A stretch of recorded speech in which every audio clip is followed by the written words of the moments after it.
Kung naghahanap kayo ng pwedeng galaan sa Rizal, isa sa mga pwede niyong puntahan ay ang Mount Parawagan.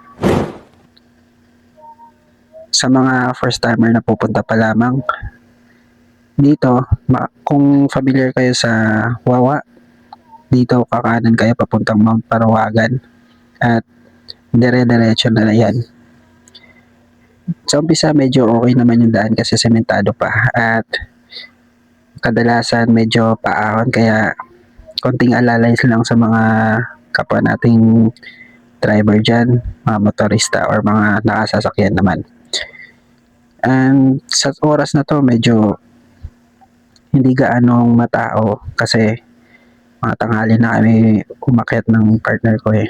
Kaya medyo kami lang. Pero okay naman yung daan at konting ingat lang kasi medyo maputik at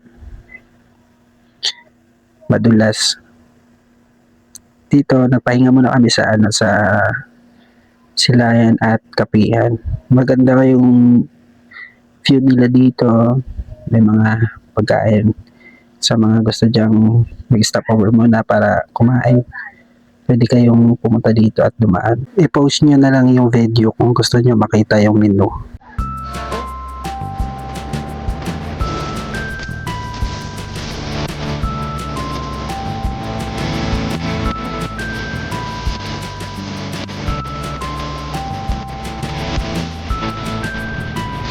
After ito, namin kumain na diretso na kami papuntang summit. Medyo mahirap at paahon talaga guys and pangit yung daan. Kaya pag pumunta kayo dito, mas maganda siguro na hindi maulan kasi madulas.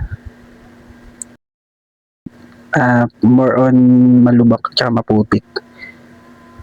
Kaya kawawa yung motor. Tingnan mo naman motor ko parang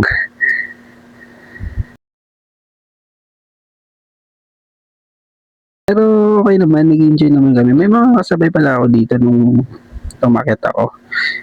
Ay na mga riders din na gustong makita yung view. And ayun, nasa unahan sila. Pero shoutout kay Kuya. Ayan, medyo paangat na kami at dito na kami sa Summit View.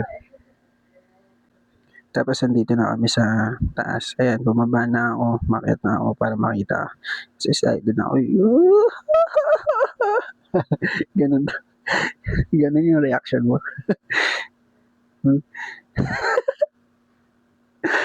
Yun lang binis over ko na lang kasi mahangin talaga dyan guys eh. Ayan, nandito na kami sa Mount Parawagan. Hello guys. Kaya dahan-dahan lang pagbaba ninyo guys kasi madulas talaga. Ingat, peace out.